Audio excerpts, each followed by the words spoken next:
सभी को जय जिनेंद्र। जैसे आपका मन आज व्यथित है, वैसे मेरा भी मन व्यथित है। हमारे आदरणीय बड़े पंडित जी साहब श्री रतन लाल जी बेनाला जी का उपसर्ग अवस्था में समाधि मरण हुआ, भाव समाधि हुई है उनकी। कल से जब से यह दुखद सूचना प्राप्त हुई, तब से यह मन व्यथित ही है। बार बार उनके उपकार स्मरण आ रहे हैं। सैकड़ों हजारों ऐसे बंधु हैं, समाज के, जैन समाज के बंधु हैं, जिनको उन्होंने धर्म ग्रंथों का अध्ययन कराया, जिनको उन्होंने मोक्ष मार्ग की ओर आगे बढ़ने के लिए प्रेरित किया। हम भी उनमें से एक हैं, ऐसा हम समझ सकते हैं। उनका जीवन निश्चित रूप से धर्म प्रभावना से भरा हुआ था। उन्होंने कभी भी यह नहीं सोचा कि मेरी अवस्था कैसी है। अंत तक भी धर्म प्रभावना के कार्यों में लगे रहे। जो भी जिज्ञासा बड़े बड़े विद्वानों को होती थी, वे भी आदरणीय पंडित जी से पूछकर उसका समाधान करते थे। हम सब उनसे इतने जुड़े हुए थे कि कुछ कहना संभव नहीं हो पा रहा है। मैं मेरी बात करूं, लगभग 25 वर्षों से उनके संपर्क में, उनकी यूं कहें कि वो वृक्ष थे और उस वृक्ष की छाया में हम थे। जब हमारा एडमिशन सांगानेर में हुआ, श्रमण संस्कृति संस्थान में हुआ, तो सबसे पहले एडमिशन के लिए कुंडलपुर में शिविर लगा था, जिसमें आदरणीय पंडित जी आए। उन्होंने इंटरव्यू लिया और मुझे सेलेक्ट किया गया। 50 छात्रों को सेलेक्ट किया, उसमें से मैं एक था। लेकिन मैं इंग्लिश मीडियम में था, बाकी सब इंग्लिश मीडियम में नहीं थे। तो मुझे बहुत अटपटा लग रहा था कि मैं इंग्लिश मीडियम से संस्कृत मीडियम में कैसे कन्वर्ट करूँगा, और इसलिए मैंने मन भी बना लिया कि मैं नहीं जाऊँगा। लेकिन फिर हमारे पिताजी सांगानेर गए, जयपुर गए और सारी व्यवस्थाओं को देख कर आए। उन्होंने भी मेरा मन वापस बनवाया और फिर हम जैसे तैसे सांगानेर पहुँचे। जब सांगानेर पहुँचे तो आदरणीय बेनाला जी हमें पूज्य मुनि पुंगव श्री 108 सुधा सागर महाराज जी के पास ले गए और वहां जाकर उन्होंने स्पेशल आशीर्वाद दिलवाया कि इस बालक को इंग्लिश मीडियम में पढ़ाएंगे और साथ में जैन धर्म की जो शिक्षा यहाँ छात्रावास में होती है वो भी देंगे, जिससे हमारा एक विद्वान इंग्लिश टू इंग्लिश में प्रवचन कर सके, ग्रंथों का अध्ययन करा सके। उस समय उन्होंने हमारा एडमिशन सारे रूल्स को एक साइड में रखकर इंग्लिश मीडियम में कराया, जयपुर के टैगोर पब्लिक स्कूल, और मैंने अध्ययन प्रारंभ किया। अध्ययन जब मैं स्कूल में जाता था सुबह से और शाम को आता था, तो आधी क्लासेस अटेंड होती थी छात्रावास की, आधी नहीं हो पाती थी। मन ऐसा करता था कि अगर इंग्लिश मीडियम में ही पढ़ना था तो यहाँ क्यों आए, घर पर ही पढ़ते।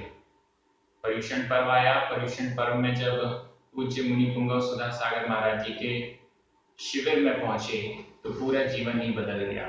10 दिन की चर्या, 10 दिन में जो धर्म श्रवण मिला, उससे ये फीलिंग आई कि इंग्लिश मीडियम तो सैकड़ों, हजारों, लाखों लोग पढ़ते हैं, लेकिन धर्म की शिक्षा कौन प्राप्त करता है। और उसके बाद पर्युषण पर्व से लौटने के बाद मैंने निश्चय किया कि मैं भी संस्कृत विद्यालय में पढ़ूंगा और ग्रंथों का अच्छे से अध्ययन करूंगा। मैंने आदरणीय पंडित जी को बोला। पंडित जी पहले तो रुष्ट हुए, फिर उन्होंने स्वीकृति दी। इस तरह से लगभग 5 वर्षों तक आदरणीय बड़े पंडित जी से पढ़ने का सौभाग्य हमें प्राप्त हुआ।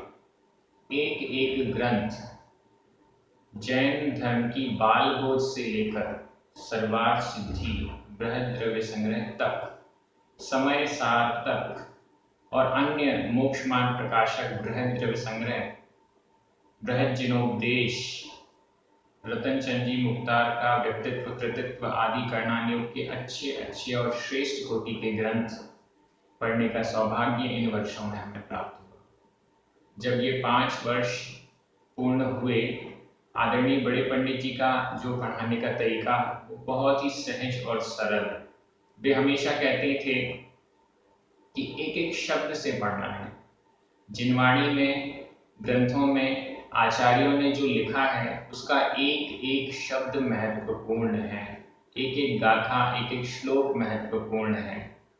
इनको कभी छोड़ना नहीं है, एक भी शब्द अंडरग्राउंड नहीं करना है। एक एक शब्द, एक एक लाइन को अपने हृदय में समझने का प्रयास करना है। और हम लोगों को सर्वार्थ सिद्धि जैसा ग्रंथ एक एक शब्द से, पंक्ति से पढ़ाया गया। और मैं ये भी कहना चाहूँगा कि जैसे इतने वर्षों में जैसे राजा श्रेणिक ने भगवान महावीर स्वामी से 60,000 प्रश्न पूछे थे, मुझे लगता है इन 25 वर्षों में 60,000 या उससे आसपास प्रश्न तो मैंने भी उनसे पूछ लिए होंगे और उन्होंने सहज भाव से उनके उत्तर दिए।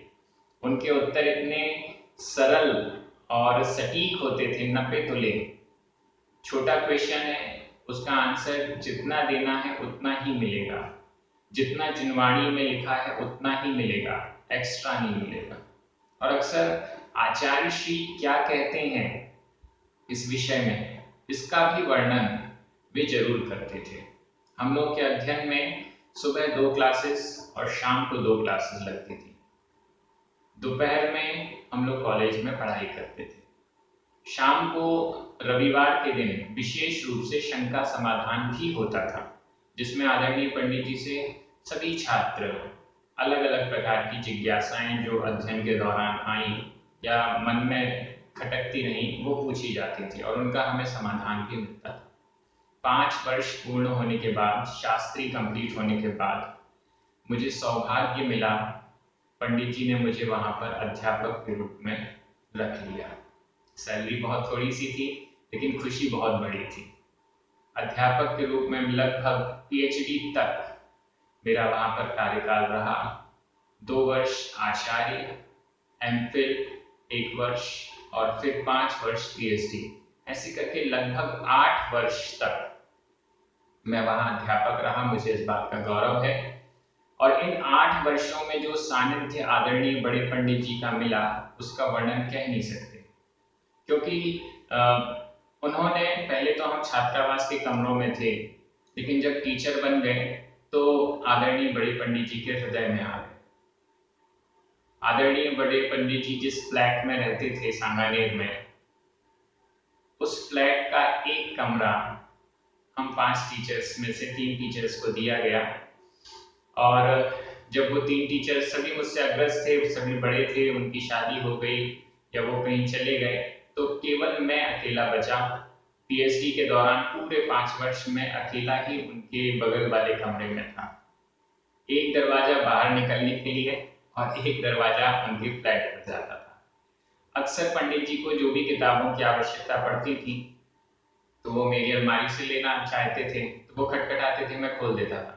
फिर मैंने सिस्टम ये बनाया, मैं गेट बंद ही नहीं करता था, क्योंकि कभी कॉलेज गया, कभी कहीं गया तो उनको आवश्यकता पड़ती थी, तो हमेशा हमारे कमरे का गेट खुला रहता था, चटकनी नहीं लगती थी, लटका रहता था। और फिर पंडित जी का भी यही था, उन्होंने भी अपना वो गेट चटकनी लगाना बंद कर दिया और लगभग गेट खुला ही रहता था, चाहे सो रहे हो चाहे जाग रहे हो। सुबह सुबह प्रार्थना होती थी, पंडित जी गेट खटखटाते थे, चलो, और हम आंख बंद करके दूसरे कमरे में जहाँ स्वाध्याय होता था वहां पर प्रार्थना में पहुंच जाते और बड़े बड़े ग्रंथों का वहां पर आमना स्वाध्याय होता था। दोपहर में हमारे लिए क्लास भी स्पेशल होती थी। मन इतना आकुल व्याकुल हो रहा है इस घटना को सुनकर, लेकिन जैसे जैसे यादों को, संस्मरणों को मन में ला रहे हैं, वैसे वैसे खुशी और वो झलक रही है कि इतना अच्छा सौभाग्य हमें मिला, अध्ययन का सौभाग्य हमें मिला, अध्यापन का सौभाग्य मिला। पंडित जी के साथ लगभग 40-50 शिविरों में जगह जगह कर्नाटक, महाराष्ट्र, मध्य प्रदेश, राजस्थान सब जगह जाने का मौका मिला। वहां पर उनके साथ बड़े बड़े शिविर, जैसे 15,000 शिविरार्थी थे पूज्य नियम सागर महाराज जी के सानिध्य में। ऐसे ऐसे बड़े बड़े शिविरों में भी अध्ययन अध्यापन का अवसर मिला, वहां भी क्लास लेने का अवसर मिला कुंभोज बाहुबली में। ऐसे बहुत सारे, मुझे याद है जब सबसे पहला शिविर हम लोगों ने किया, जब मैं 12th पास हुआ था, आदरणीय महेश भैया जी के साथ में, जो कि सतना के निवासी हैं, उनके साथ हम 8-10 हमारे क्लास के ही छात्र गए थे दिल्ली में पढ़ाने के लिए। लगभग 2 महीने तक अलग अलग स्थानों में शिविर चले। जब वो शिविर कंप्लीट हुए और हम वापस आ रहे थे, ट्रेन आगरा से होकर निकली, तो आगरा के एक स्टेशन पर आदरणीय बड़े पंडित जी आ गए, और जब तक दूसरा स्टेशन नहीं आया तब तक वो हमारे साथ रहे। उनके अंदर इतनी उत्सुकता थी कि तुम लोग दिल्ली शिविर में अकेले गए थे, कैसे पढ़ाया, और एक एक से, हम लोगों में से एक एक से उन्होंने पूछा कैसा लगा, अच्छा लगा। लगभग 2 महीने, क्योंकि ये पहला शिविर था जब आदरणीय बड़े पंडित जी के सानिध्य के बिना ही हम लोग गए थे। इसके बाद तो अब बहुत सारे ऐसे शिविर लग रहे हैं जिसमें मतलब सैकड़ों नहीं, 200-500 ऐसे शिविर हर वर्ष लगते हैं, जो आदरणीय बैनाला जी की प्रेरणा से हम सभी स्नातक सांगानेर के आयोजित करते हैं। इन 8 वर्षों में जब मैं शिक्षक था, तो मुझे पर्युषण पर्व में इसका कार्य भी संभालने को मिला।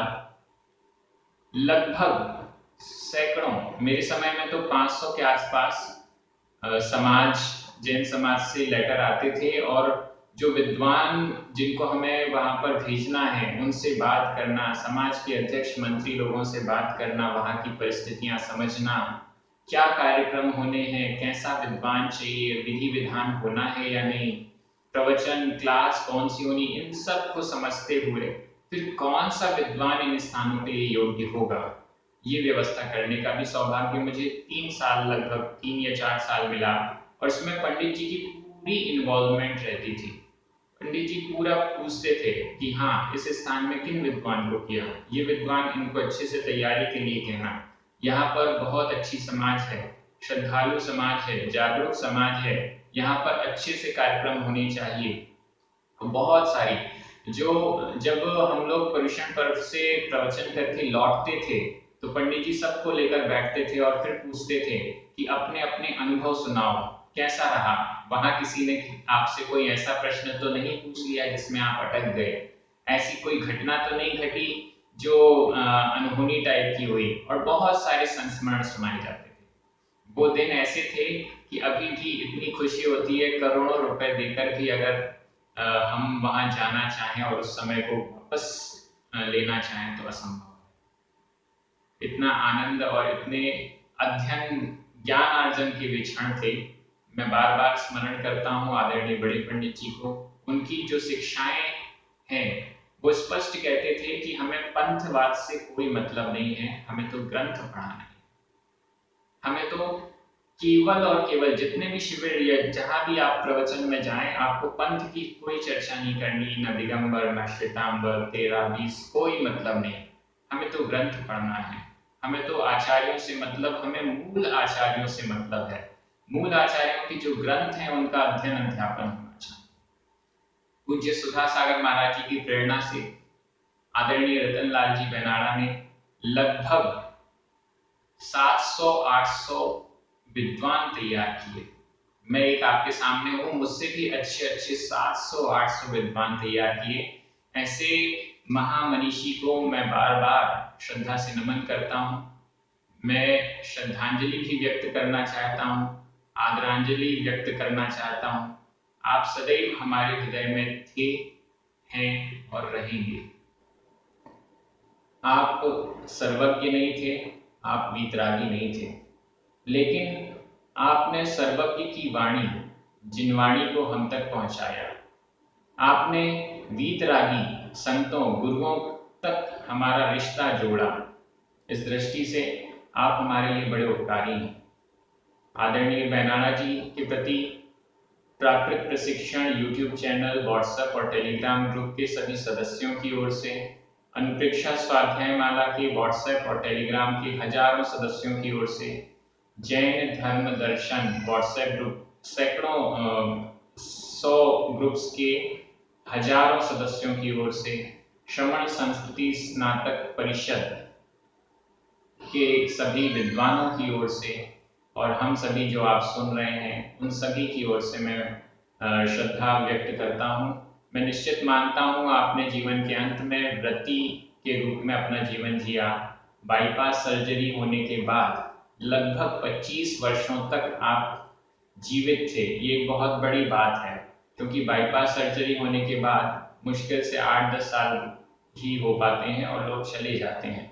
लेकिन ये हमारा पुण्य था जिसके कारण आप इतने वर्षों तक हमें अध्ययन कराते रहे और इसीलिए आप जीवित थे। मुझे लगता है कि हमारा ही पुण्य कुछ कमजोर हो गया जो आपको अकस्मात जाना पड़ा। तो मन बहुत व्यथित है, लेकिन क्या करें, आगे चलना पड़ेगा। तत्वार सूत्र में आचार्य उमा स्वामी महाराज ने जैन दर्शन का एक सटीक सिद्धांत दिया है, उत्पाद व्यय द्रव्य युक्तम सत। जो सत है वह उत्पाद व्यय और द्रव्य से युक्त होता है। जिसका जन्म हुआ है, उत्पाद हुआ है, उस पर्याय का व्यय विनाश होना निश्चित है। इस दृष्टि से जो उपलब्धि हमें पंडित बेनारा जी के रूप में हुई थी, वह उपलब्धि का नाश होना तो निश्चित था ही। अब हम उसको स्वीकार करें। मैं ये नहीं कह पाऊंगा कि उनकी क्षतिपूर्ति कभी हो पाएगी। हम जितने भी विद्वान उनके द्वारा तैयार हुए, अगर सब सम्मिलित होकर भी प्रयास करें तो शायद उनके जैसा धन प्रभावना कर पाए, नहीं कर पाए, लेकिन प्रयास जरूर करेंगे, पुरुषार्थ जरूर करेंगे। हमसे जो हो पाएगा वो हम करने का प्रयास करेंगे। आपने जो रास्ता जिन धन प्रभावना का दिखाया है उस पर चलने का प्रयास करेंगे। आप सभी मेरे साथ 2 मिनट का मौन भी रखें इस वीडियो को देखने के बाद, और कमेंट के रूप में भी आप अपनी श्रद्धांजलि व्यक्त कर सकते हैं। सभी को जय जिनेन्द्र।